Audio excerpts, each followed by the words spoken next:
Hotel History is created for adult audiences. Content may not be suitable for all listeners. Discretion is advised. You're listening to Hotel History. We take you with us through the sordid history and scandals of some of the world's most famous and infamous hotels. I'm Dieta. And I'm Yael. Let's get started. We are really excited about the episodes we have coming up for you this summer, and this is the first one that we have had the chance to do related to a really cool road trip that we got to take recently that we will be talking even more about in upcoming episodes. But to start off with, we are interviewing LA Times travel journalist Christopher Reynolds about his trip down Route 66, over 2,400-mile stretch of highway that covers 8 states, and this is its 100th anniversary. We had the opportunity not only to talk to Christopher Reynolds, but we got to collaborate with the Eden Hotel at the end of Route 66, right? Yeah. Is it technically the end? It's close to the end, right on the beach in Santa Monica. And we got to record the episode at the hotel. They were lovely. It was great. We got a beautiful view of the beach. And we're also going to do an episode about the hotel. It has a long history. It's been around for not 100 years, but Getting close. it's getting close. It's almost as old as Route 66. And we also got to do an episode of our video series, Drinks in the Lobby, at the coffee shop they have there. Highly recommend that coffee shop. That was the best cappuccino that I've had in a hot minute. Yeah, shout out to the barista. She was amazing. Everyone there was really nice. She makes a really good cup of coffee. So we're here with LA Times travel writer Christopher Reynolds. But do you go by Chris? Chris is just fine. Chris is fine. Okay. Yeah. And do you want to tell us about yourself and what have you been working on? Well, sure. The project I just finished is Route 66 because 2026 is the centennial of it. I wanted to drive the whole thing. And over the course of writing about travel for the LA Times since 1992, on and off, I've gotten a chance to do all sorts of drives up the California coast, the Blue Ridge Parkway, the River Road up the Mississippi, or down the Mississippi, but I'd never done this. So I thought it would be a lot of fun. Then the next question was, how much time do you allow for that? Yeah, that's a good question. How did you get them to agree to this?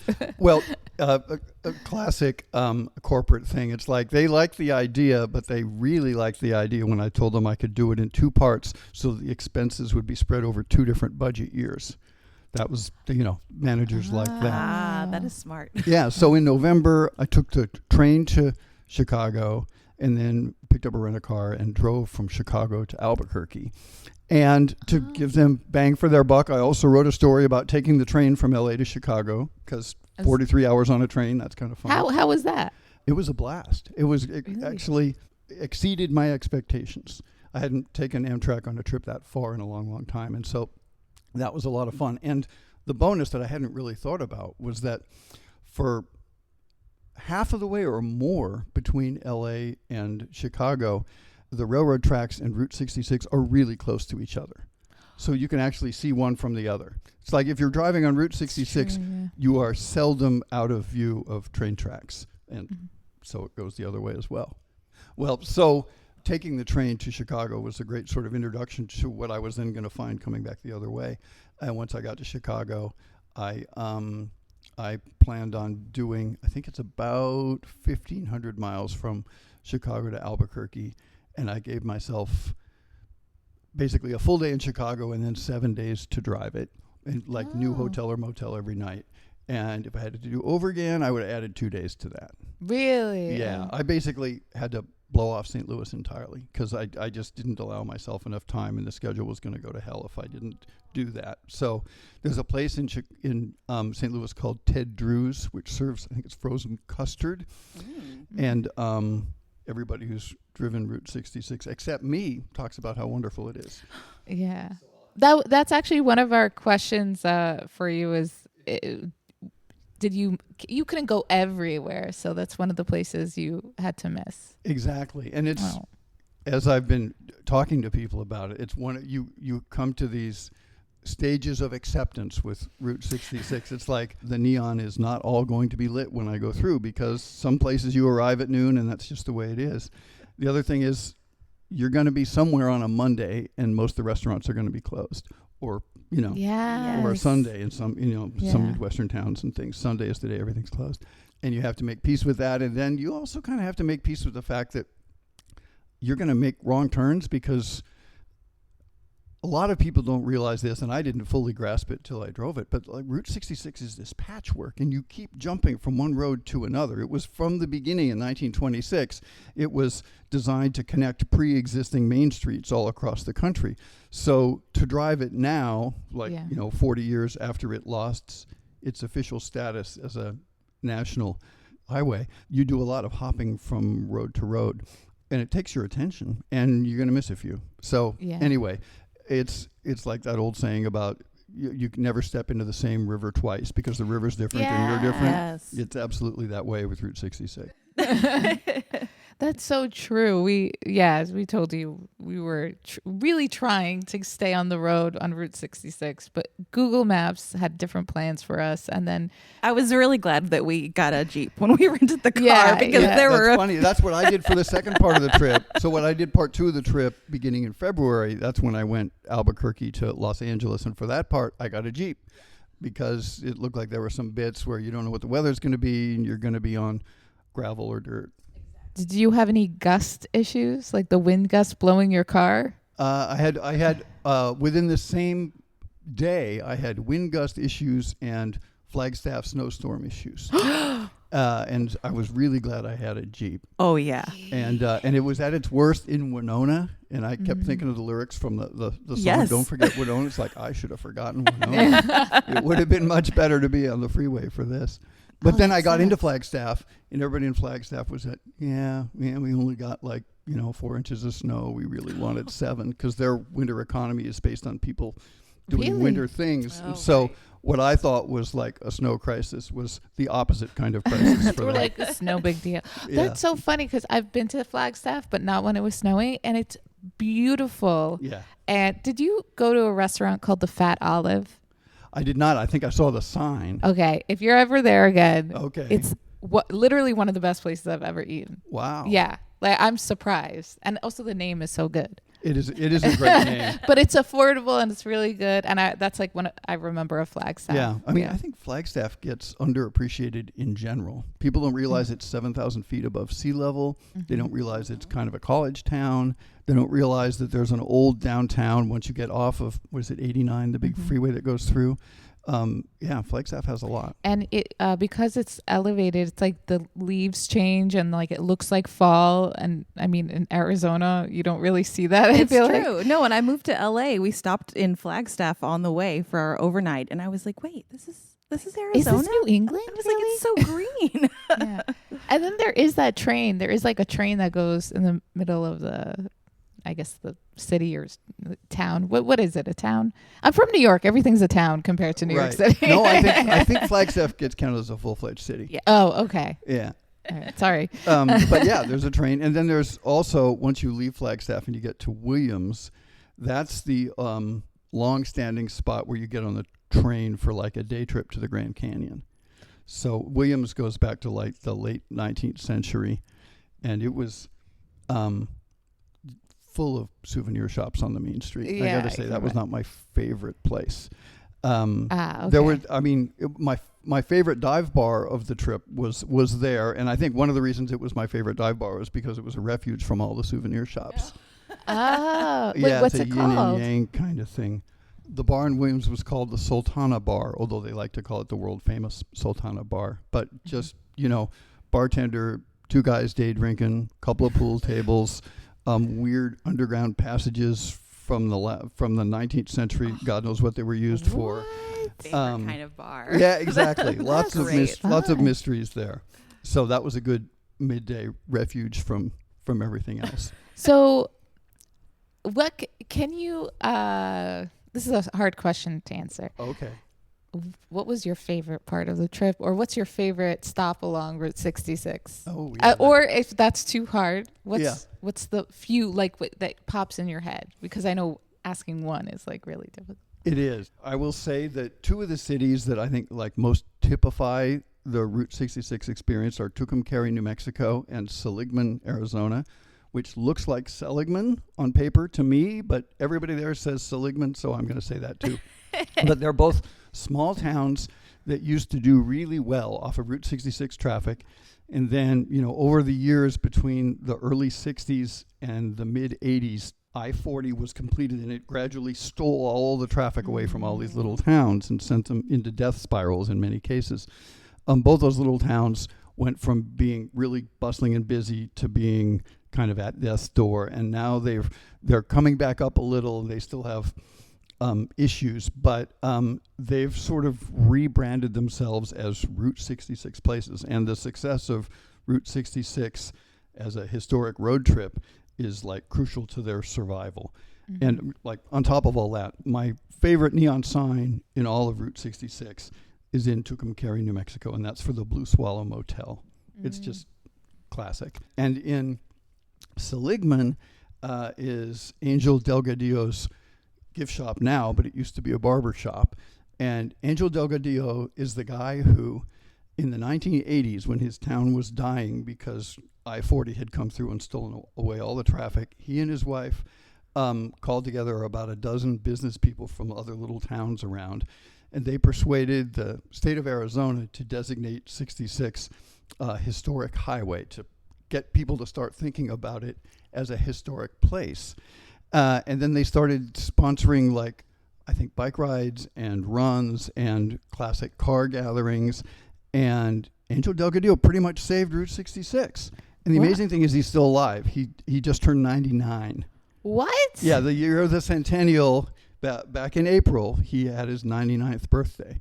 Oh my God, that's amazing! And he's one of you wrote about him in one of your articles. Yes, right? in the package of stories that I did for the LA Times, we pulled out 4 people for sort of mini profiles, and Angel Delgadillo was one of them because he's sort of the godfather of Route 66. What a visionary! Yeah, yeah. So those are 2 of my favorite places, but then there's a third sort of favorite place that I would mention just because it's so unusual.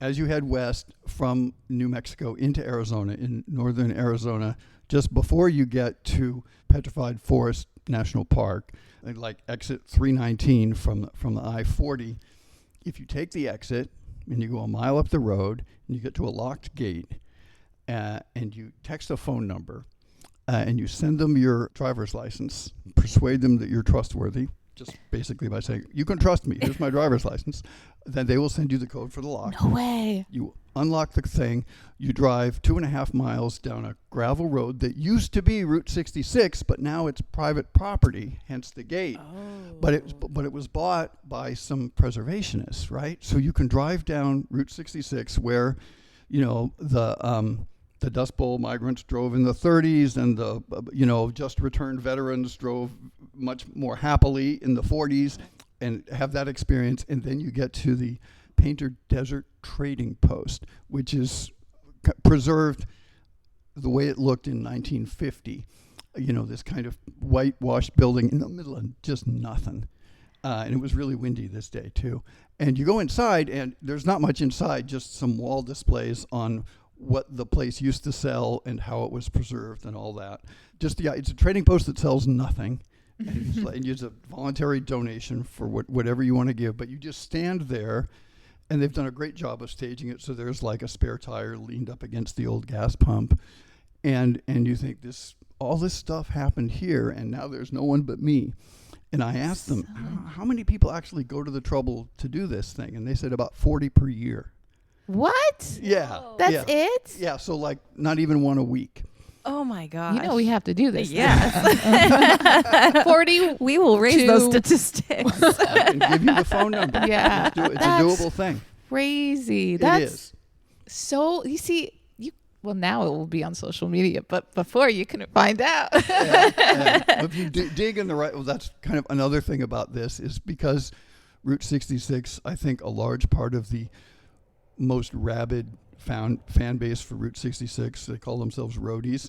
They tend to be older because they tend to remember when it was in its glory. So there's like more stuff on Facebook than there is on Instagram. Yeah, that makes sense. I'm sure there's lots of Facebook groups. Yeah, I'm in some Facebook groups that, there's only a certain generation in there. Right. You notice it every once in a while. But right? it's good stuff. It's really like you get all the they've got stuff. all the juicy details and secrets. Yeah. But well, one of the things that merchants along the road and the hoteliers along the road wonder about is how is this next generation of roadies, where are they coming from? What's going to do it? And that movie Cars, which came out in I think 2006, that helped a lot because there are a lot of people who grew up and saw that movie and connected it to reality.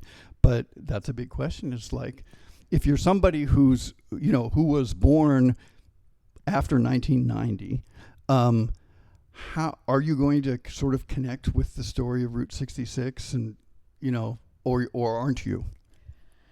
I think, well, I was born 1990, so I think I'm one of the few people. I guessed about right. Okay. But it's just, I think that's the thing about social media. It kind of puts people's attention on things that are forgotten and it becomes cool again. So what I think they need to do, Hollywood, if anyone's listening, make a movie or a TV show. Because the thing that influenced me a lot with our road trip, because our road trip is, it touched on Route 66, but we are doing Cosmic Summer. Okay. It's a cosmic road trip, large alien and like star influence. Oh, I see. One of my favorite TV shows growing up was Roswell. Okay. And I'm like obsessed. So everywhere we go, I'm like, oh my God, that's an alien sign and that's a this. And did you know on this road they went here? But I wouldn't know this if it wasn't for the show. So if we want to bring Route 66 back as cool, because I'm the cool person, you got to make it like into something people can watch. And you got to tell the story in a way that's like relatable and there's like a secret. That's how I think you'll get the younger Do it audience. Sort of by way of pop culture. Yeah. Welcome to this hidden gem on Route 66. Yeah. Preferably not that though. Preferably not that. Right. Yeah. You see, do they want that or not? Do they want the influencers and the people coming in? Oh, I think they do. I think they want. I think a lot of these independent businesses, they're like, these are. It's a challenge because all the chains are right next to I-40, and they just, as a default, get all the business. And so all these independents, they're looking for every angle. Yeah, so they would love to have influencers. Now, do they have enough money to give influencers all the freebies that some influencers want? No, they don't have that. So I don't know if the influencers will come. Those small towns would love to have the attention. And, a lot of those sites on Route 66 are pretty Instagrammable. They are. They're beautiful.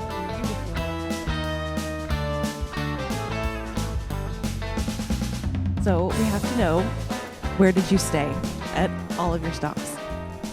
Well, it was a different hotel or motel, most often motel. And how great was it to be spending less than $100 a night on a road trip? It's kind of hard to do that anywhere in California, right? The first night in Chicago, of course, it was more than $100. But I didn't stay at one. There are several kind of grand old fancy hotels in Chicago. I like to recommend to people I think it's the Chicago Athletic Association, which is right near Grant Park and has this amazing kind of carved wooden Gothic lobby. And people don't realize that it's a hotel open to anybody because they think you have to be an athletic association member or something, but you don't. It's great. A little too pricey for me on this trip, so I stayed at a place that, well, I'll give you the dramatic description of the entrance. When I arrived, there was a 6-foot rat on the sidewalk in front. Wait a second. Now I think I know what you're talking about. Well, it was okay. It was a hotel that was subject of picketing by a labor union. And there was a guy in a rat suit standing out front. This, of course, had not turned up in my advanced research. But the hotel was open. I felt bad crossing a line, but I also had no alternative at that moment. And it was a hotel from the 20s, and it was a Holiday Inn Express. And I felt guilty about that because the whole point of this should be scorning chains, right? But it's really hard to scorn chains all the way. In fact, there's a big caravan, a Route 66 caravan leaving from Santa Monica soon, that's going across country, and they went out and looked for sponsors, and of course they ended up with like Best Western as a sponsor. Yeah. Like Best Western's kind of the enemy to a lot of these people. Yeah. It's tricky though, because you couldn't. No one-off motel owner is going to have enough money to do that. Anyway, so right away I did the chain thing for that first night. The next night I was Springfield, Illinois, and then very tricky, went from Springfield, Illinois to Springfield, Missouri. My night in Springfield, Missouri was at the Rockwood Motor Court, which goes back to right around 1930. I think I spent less than $100 that night. It's got the exterior is kind of clad in rocks, and it was from the early days of roadside lodgings where you'd have a room, and then right next to it there would be sort of like a carport space. And the woman who runs that is really active in Route 66 things, so she just gave me so much local history. And that was a great conversation. And, this is one of the things about driving Route 66. The room was on the small side. The plumbing was on the delicate side. But it was under $100. And it came with character, right? Yeah, exactly. And there was a really cool car museum nearby. There are some... Not having spent a lot of time in the Midwest, I didn't realize Missouri has caves everywhere. Really? Yes. Merrimack Caverns is the most popular one. There are all sorts of signs along the highway, but there are other caverns as well. These great big underground spaces where all sorts of good and bad things have happened over the years. I can only imagine. Yeah, yeah. And so that is like a feature of the roadside attractions as you make your way through Missouri. So did you go spelunking? I did not. I failed to spelunk. What's spelunking? When you go into caves and it's like the dangerous form of going into a cave where you're like really going down into a cave. I've been into very few caves, and I think halfway in I'm like, I gotta get out of here. Yeah, you're too claustrophobic. You would not do well. Yeah. Well, I did do one cave, not in Missouri, but in Arizona, Grand Canyon Caverns, which is looks like a standard sort of roadside restaurant and thing, but then you go to the elevator and the elevator goes down 10 floors. Oh, cool. 200 feet, and there are these great big caverns down below, and there's a restaurant down there, and it used to be that you could spend, I think it was $1,000, and you could spend the night 200 feet underground. Ooh. I wouldn't be able to sleep. Ozzy Osbourne apparently did that, and I have to wonder, maybe that's why there are no bats there anymore? He cannot live that down. No, but they just this year they stopped doing that, so you can't spend the night he passed down there anymore. No, I don't think Ozzy can be blamed. I think it was actually too much work to have people working around the clock to make sure. Yeah, one second, I gotta go up the 10 foot stairs. Exactly. But there, the part of the fun of the road is just all these weird things that you wouldn't have expected. Roadside attractions. Exactly. Mm-hmm. And they were really weird and dicey back in the early years. There were lots of snake pits and things like that. Mm-hmm. Not so many snake-based attractions these days. Yeah, you can't recreate the charm. You can't manufacture the weirdness of Route 66. And actually, that's one of the reasons I'm thinking Instagram people would really go for it, because even though a lot of it is sort of staged for the benefit of tourists, it's also, you got to be there. You've got to get off your couch, leave the living room, get in the car. You've got in order to, you have to put your feet on the ground there, and then you see these things. And the other part of this is, if you don't have conversations with people in all these places, you'll just miss it. I was talking to one guy who's written a book or two about Route 66, and he was saying the whole point of Route 66 is stopping somewhere for 15 minutes and ending up in a 2-hour conversation. Yeah, that's what happened to us. Yes. Oh, did it? We've had such, unfortunately, we didn't have enough time. There were moments we even had to choose not to talk to people just because of time. It was like late at night and we had to get on the road the next morning. But even with that, we've spoke to so many people, and there is a stop. It's not on Route 66. No. It was on our way This to was us going up Tonopah. north to, Yeah. And it's called, it's a little stop called Gus's Jerky, right? Is that Gus's Fresh Jerky. Gus's Fresh Jerky. I feel like I saw that sign. I don't know. You probably have. If next time, if you ever pass it, you should stop and talk to Gus. All right. He's the second Gus of Gus's Fresh Jerky. Yes, he's Gustav, the nephew of Augustus, I believe. Yeah. He's the nicest guy. He's from Louisiana, and we were talking to him for like 45 minutes. We just went in there to look and take a picture, and well, that's the pace that folks operate at in so many of these little places. And it's great. It would be like a healthier thing for lots of people to stop and spend that time. And the other kind of part of all this is that at either end of Route 66, you've got these great big blue states, California and Illinois. But in between, you've got a bunch of red states, bunch of purple states. And it was really refreshing to me to see how few there were signs for local political races, but in terms of national politics, there were very few signs. And usually when a reporter is on a cross-country trip for purposes of writing a political story, you just start asking questions about politics, and of course people will answer them. But if you're out there doing a travel story and you're just talking with people, waiting to see if they'll bring up politics, tends not to come up. No, they never did. Yeah. So that was encouraging. The other side of that coin is that here it is, the centennial year of Route 66. So lots of these tiny little businesses have gone out and spent, whatever little extra money they have to fix up their signs or to put up a new mural or do extra stuff, right, to attract people. So they've invested extra money in this year. And then war begins and gas prices go way up.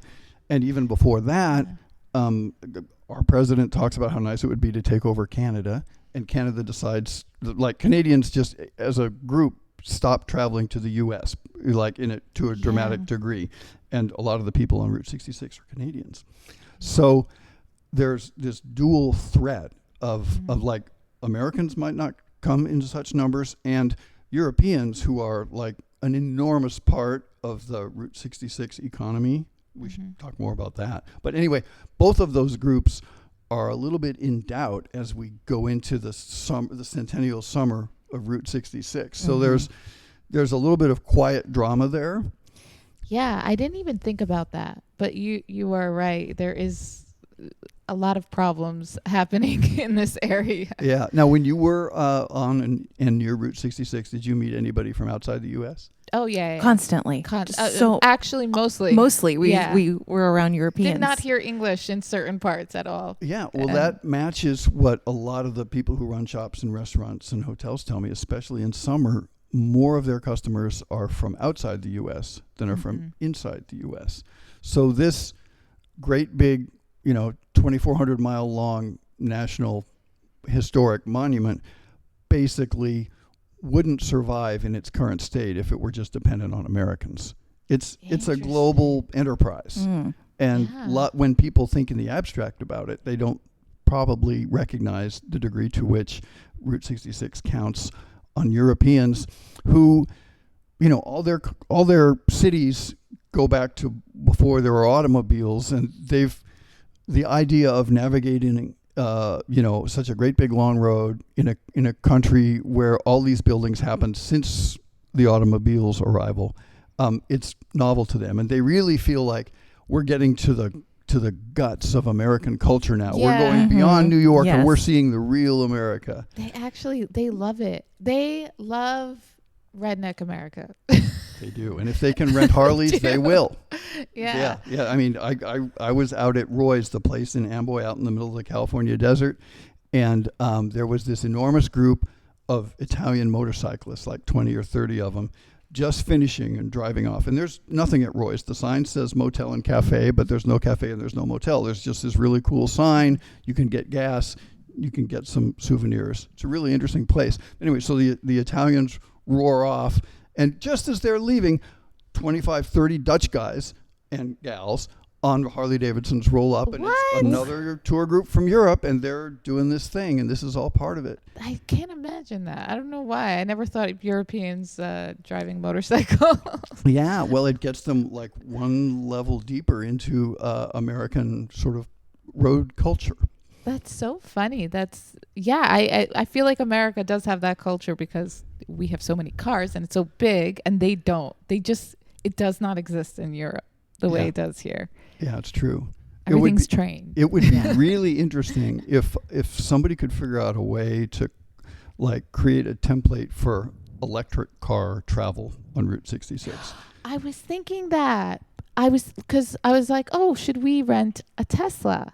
But then when we looked at the EV charging stations, we were like, there's some pretty long stretches there. Yeah, I'm glad we didn't, but I think that's the future. I think for sure it's going to happen because they are popping up more and more and more. So it's like they are, yeah. And I mean, and if you're willing to keep reverting to I-40, you'd probably always be within 100 miles of one or 200 miles of one anyway.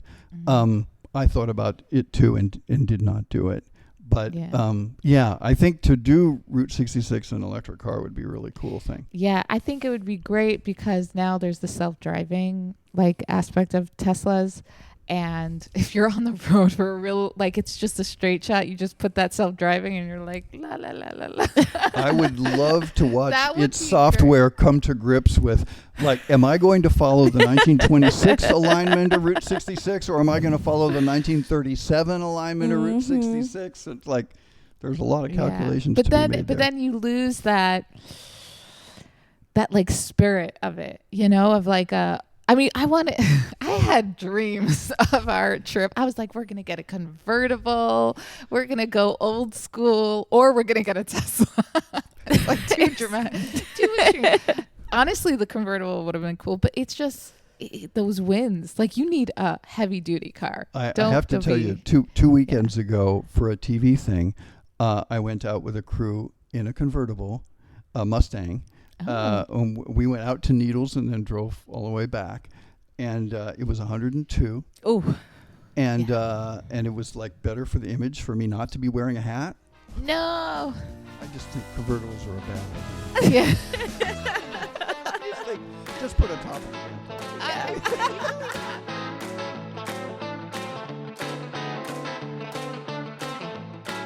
I have to mention like my favorite gas station on the route that doesn't have gas, I don't think it has gas, is in Shamrock, Texas. And it's this Art Deco building from, I think, about 1930. And it's got this kind of green glazed tile exterior and a couple of towers. The U Drop Inn, it's called. And there's a version of it in the movie Cars, in the animated movie Cars, because it's so cool looking. And there's a little cafe inside run by a couple who just started it, I think, about a year ago. So anybody finds themselves in Shamrock, Texas, be sure to go to the U-Drop Inn and eat at their little cafe there. It's just really great looking spot. And that's part of the thrill of these things, is coming across these buildings that you would never see otherwise, that are from a specific moment in time. Yeah, we love it. We love it. I really want to do the full Route 66 one day. That'd be so fun. I know, me too. Well, let's go back for a second. Let's rewind all the way back to the very beginning of your trip. How did you even prepare for this? Well, there's an app, of course. Excellent. Right, which keeps you on the straight and narrow, like trying to follow Route 66. But part of the history of all this, should we do like the quick thumbnail history of the road? Yeah. I'll try and quickly do that. So 1926,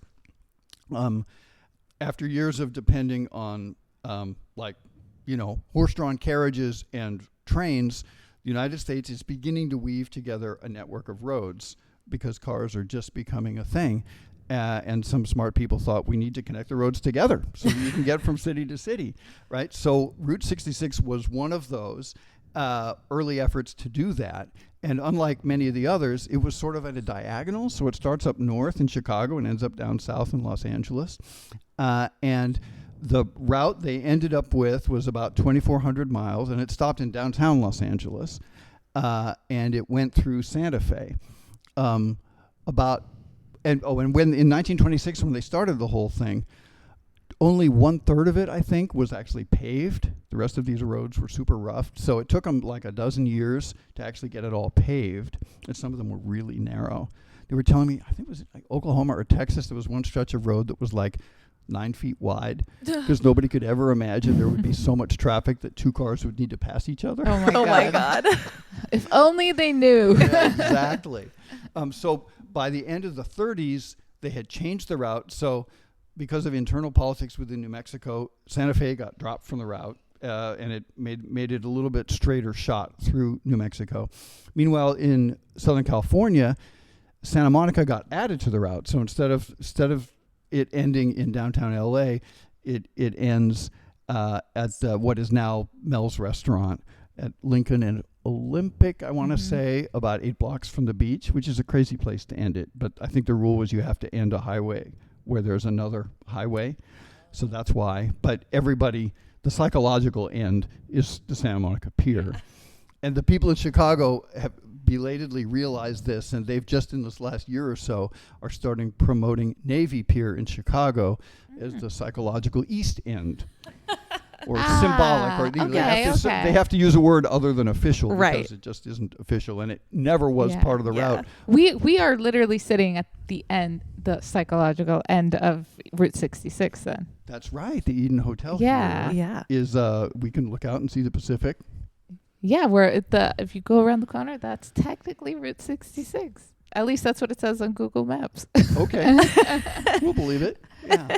You know, for a while when I was looking, if I put it in Google Maps, I'm like, Route 66. I assumed it would just show me. It did not show me anything. It was like Route 66 sign in the middle of nowhere. Yeah. I'm like, what? Well, it's in part because there are, the route changed over time, and also because in so they got the route done. It's now like about 1940, and it's all paved and all that, and from the late 30s until early 40s, very early 40s, the Dust Bowl thing happens in Oklahoma and surrounding states, and so all these desperate farmers and farmer employees are coming west.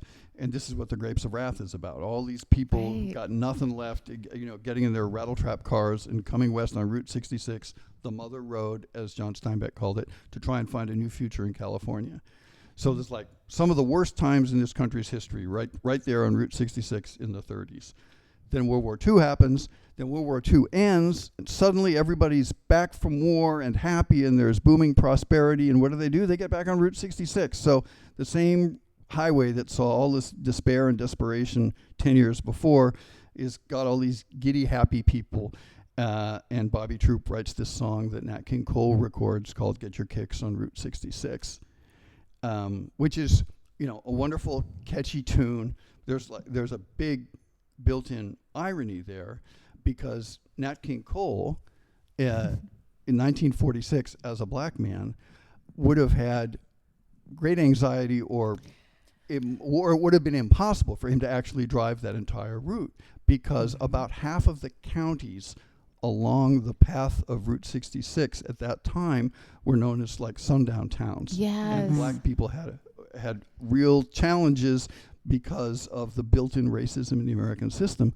And, it's not all gone yet, but it's obviously better now. But I think a lot of white people, when they daydream about making America great again, or how it used happy to be. Nostalgia of Route 66, they don't stop to think about who was excluded from that. Yeah, we actually just did an episode about this. There's an author, Calvin Stovall. Oh. He wrote a book. You would love it. It's such a good book about the history of black hoteliers in America. Oh, I saw that on your webpage. It's so good, and he's so informative. And we talk about this in the Green Book, and kind of like touching on exactly what you're talking about, how for them it was a different experience. Completely They're navigating life and death, and like it's fascinating, and it's so overlooked. And I'm like, again, movie idea. I know. Get these movies made. I mean, they did do the Green Book. There is the Green Book movie, but yes. they got to do more on like the individuals, not just the road. There are other you know? movies to be made to grow out of that. Candace C. Taylor's book, The Overground Railroad, talks so much about it as well. That's a really good book. Yes, it is. So it all comes together. Yeah, it always is connected. When the thing about hotel history, not to toot our own horn, but it's really crazy how there isn't an aspect of history that doesn't touch on hotels. I totally agree. And so you bringing that up, I'm like, oh, it's too perfect. It's too it makes. It's true. And like sense. on that road and in the hotels and motels along that road, you get a whole American history lesson. If you're paying attention. If you're not paying attention, somebody.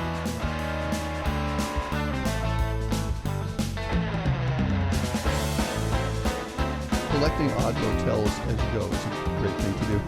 Blue Swallow Motel in Tucumcari. Not only does it have a great neon sign, but the managers there, a married couple from Chicago, they've got every detail in every room. It's got a dial phone with a dial tone. Love that. And like the beddings, it's all like genuine to the period. So that makes it a lot of fun. Yeah. Other places embrace history to varying degrees because, as Ana Maria Gonzalez told me at the Aztec Motel in Seligman, it's like people want to stay in a roadside motel, but they don't really want to stay in a roadside motel. Yeah. Right. They want that Wi-Fi. They might want that thread count. They've got things that they want. Yeah. And so the challenge, like for her and her husband and for a lot of other hoteliers and motel people on the way, is like, how do you deliver that Route 66 vibe while also making people comfortable so they want to come back? Mm-hmm. Am I the only one that doesn't think it's that hard, or am I like totally crazy? It's like cleanliness, comfortable sheets, Wi-Fi, electricity, warm water. What else do you need? I don't know. You're selling me pretty well. Yeah. Were there any hot spots in California on the California leg that you think people should hit? In San Bernardino is a restaurant called the Mitla Cafe, which opened in 1937. Immigrant family from Mexico, who did a great job with tacos dorados.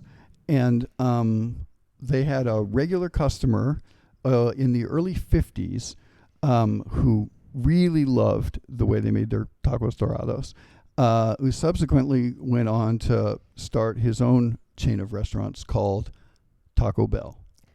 So the inspiration for Taco Bell actually came from this still family-owned restaurant in San Bernardino. My colleague Gustavo Arellano has written a whole book about tacos in America that kind of tells this story.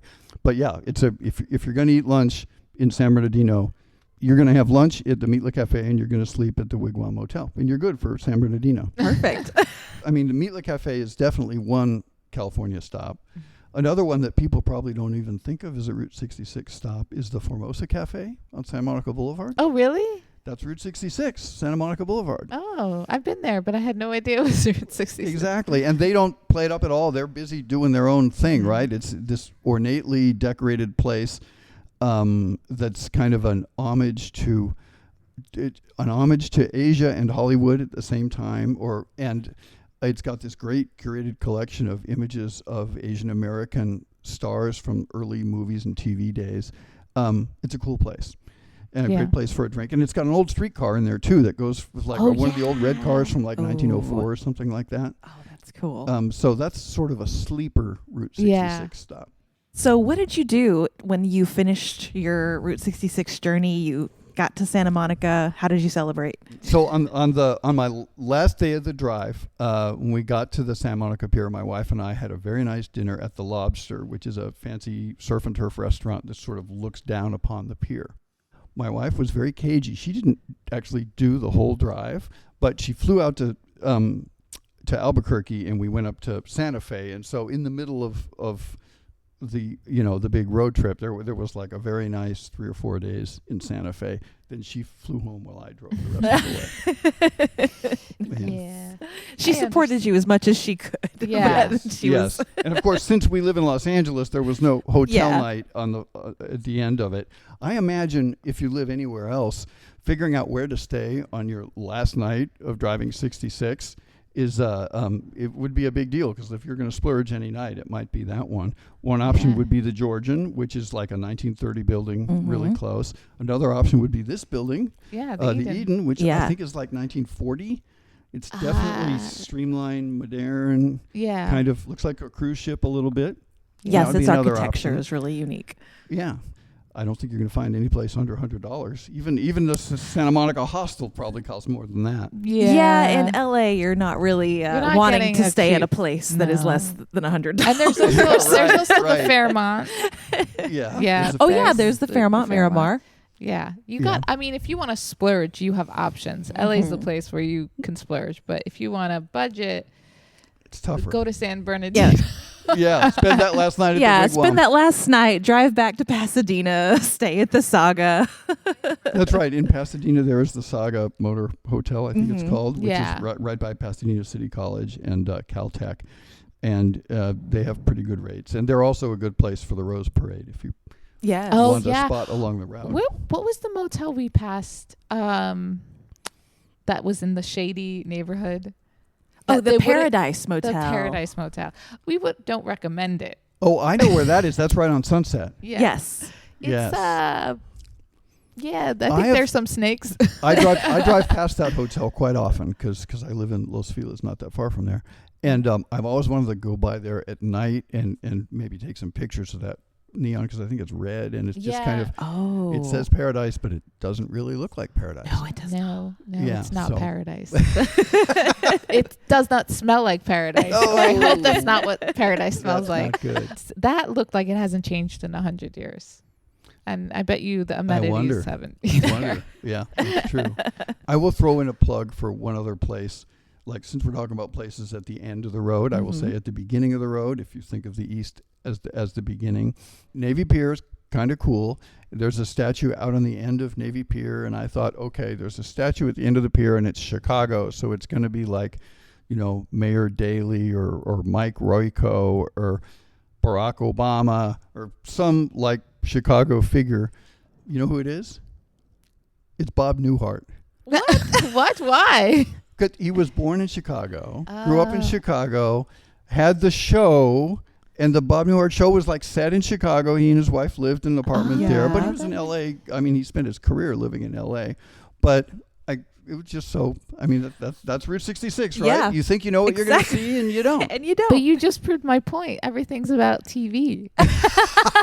Everything's about influence, like through the television or whatever, the shows and the movies. So, you can get a statue if maybe Route 66. Someone's got to do something. We got to make it happen. It's true. Well, there was a Route 66 TV show from 1960 to 1964. Now, I was born in 1960, so I've never seen this show. But for like 4 years, it was black and white. And two guys starred, and I've forgotten the name of one of them, but the other one was Martin Milner, who later was on Adam 12. He was one of the cops on Adam 12, which was in like 1970s.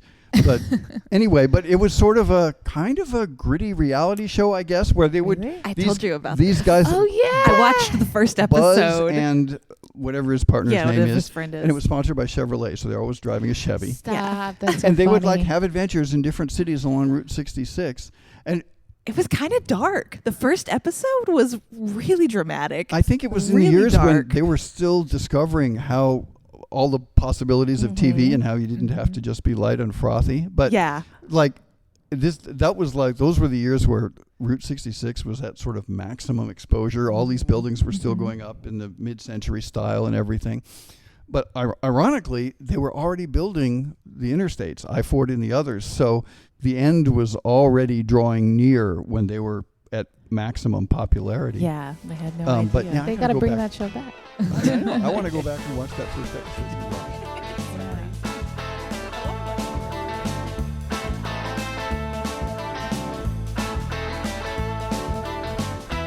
Yeah, well, it will be very interesting to see what happens with Route 66 after this summer. I've talked to a couple people who I talked to the Dutch guy who brought all the motorcycle people out to Roy's in Amboy, and I said, like, so how are your bookings for this year? Are people coming, or are they angry at the United States? And he said, oh, they're all coming this year. He said, but bookings are way behind for next year.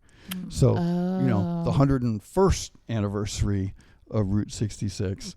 I mean, who even knows what's going to happen politically and economically between now and next summer? But at least in terms of foreigners visiting the U.S., there might be one more thing to worry about there, whether or not they're going to come. Oh.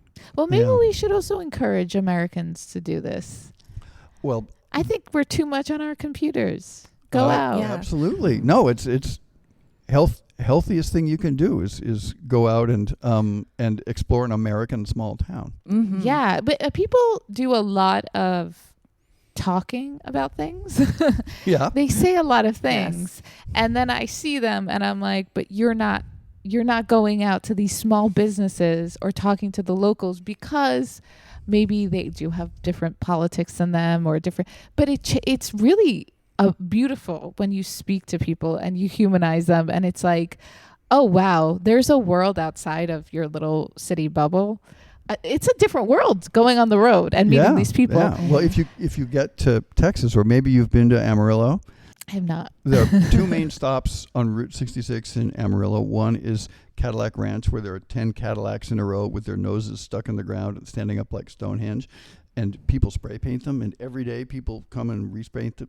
So you show up with a spray paint can and you can paint whatever you want on them and know that it'll be gone within a few hours when the next person comes. That's the first thing. The second thing in Amarillo is the Big Texan Steak Ranch. And that is the steakhouse where if you can eat a 72-ounce steak, mashed potatoes, muffin, and I think something else on the side, if you can eat that within 60 minutes, it's free. Oh, that's insane. And if you can't, then it's like $72. But it's bad. The restaurant seats like 500 people, and they wear cowboy hats, and it's the whole Texas caricature come to life on the roadside there. Yeah. I think that the road and meeting the people makes you think about things differently, and how like it's a different world. Like I'm so far removed as a New Yorker. Even coming to LA, it's like there's some things that are strange to me, but like when you're on the road and you see how people are living in these 50 people towns. We went to a place, it's like 50 to 100, and I'm like, what do you do here? And then everyone's so nice, and this one guy said to us, what did he say? He was saying something really sweet. He was like, yeah, this is great, everyone's so chill. And I'm like, yeah, they better be chill. You have 5 people in your town. Imagine if you're not chill and you got that little.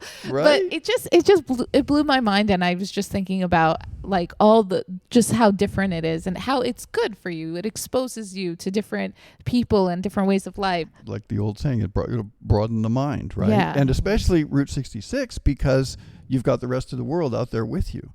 So while you're seeing a side of American culture that you haven't seen before, there's somebody from Athens who's seeing it too, right? Yeah. And you can, like, you and the guy from Athens can jointly discover something about the United States, or you and your host in Amarillo can jointly discover something about Athens, or, there's all sorts of different possibilities there. Yes. Yeah, you got to go and meet people and talk, and I think it would solve a lot world's problems if you go and if people talked to each other again. Yes, but in a real way, in a real way, not on the internet. Making connections. The internet does not count. It counts because we've made such beautiful connections with people on the internet, but to sit and talk to someone face to face, there you got to talk face to face, because we really met the nicest people on the road. So last question for you. Okay. What was on your playlist? I hate to admit this. I did not have a co-pilot, and I had an app, and I had 2 books next to me on how to stay on Route 66. I was so focused on being on the right place, I did not turn the music on the entire trip. I believe you. I know, it's insane, right? No. I love music, right? I've got playlists for everything, but on that, first of all, I wanted to absorb like the immediate landscape around me. Second of all, I wanted to be on the right road in that landscape. And so, yeah, I mean, before the trip and after the trip, listened to lots of versions of that Route 66 song, right? Yes. The Rolling Stones did it. Buckwheat Zydeco did it. Bing Crosby did it. Wow. It's a pretty interesting like litmus test of someone's style because like everybody's covered that song. Yeah. But if I were going to, like the next time I do it, I'll have a great playlist. What would yours be? Well, Yael luckily made ours, and she was my co-pilot, so she was in charge of all of that while I was trying to go, Google, stop sending me to the interstate. Yeah. She drove. I did photos, videos, and playlist. That's my job as a passenger, you know. Okay. I made 2 playlists because I got obsessed with our road trip, and one is like kind of country, Route 66 vibe, folk, and the other one is alien. Oh, right. That was for Highway 385. I can send you our playlist if you're interested. Okay. I'm curious. Do you like Casey Musgraves? It's a lot of Casey Musgraves. It's a lot of Casey Musgraves. I love her. Yeah. But no, there's some good. There's some Brandy Carlisle. We had all kinds we of. had a lot. Don of- McLean. yeah. We had a lot on there. Don McLean. Oh, American Pie. Well, that'll cover a lot of miles. You that gotta one. have. Yeah, Exactly. No, and surprisingly, we went through the playlist so fast. I think we were like, okay, we're repeating. Well, there are so many great road songs. So many. It is a blast of a trip, though. But if anybody's thinking about doing it, like if you can, and this is really hard as an American, like give it 20 days. And if you can't put together 20 days, put together 2 different 10-day trips. Yes. Yeah. Don't feel like you have to do it all at once. Yeah, I read a lot of the roadies will do like specific legs. They'll just kind of break it up Exactly. as they can over time. Yeah. Yeah.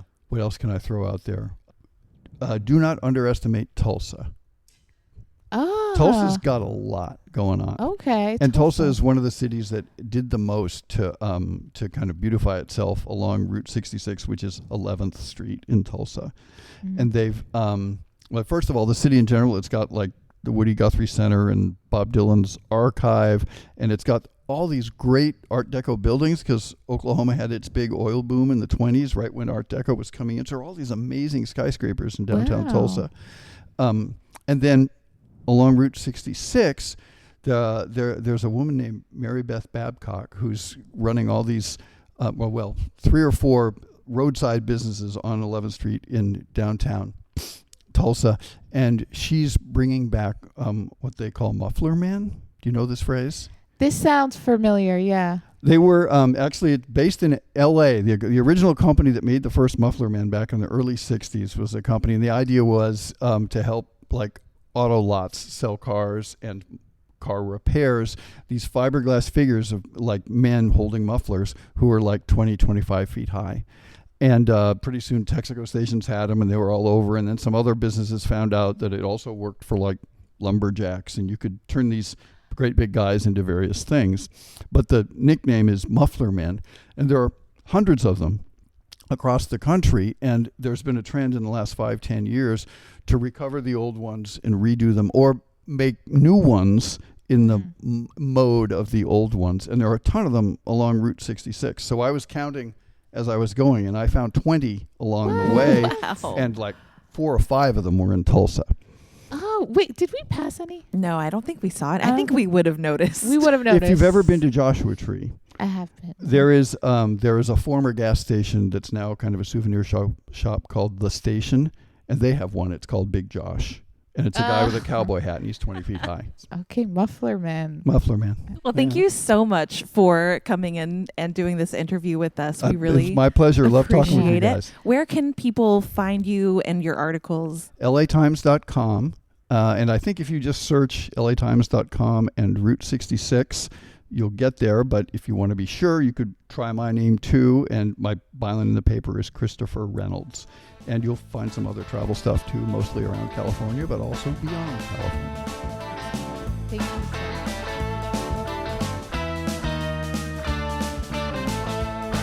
Thanks for listening to Hotel History. You can follow us on most social media platforms, Patreon, and Substack by searching for Hotel History or Hotel History Podcast.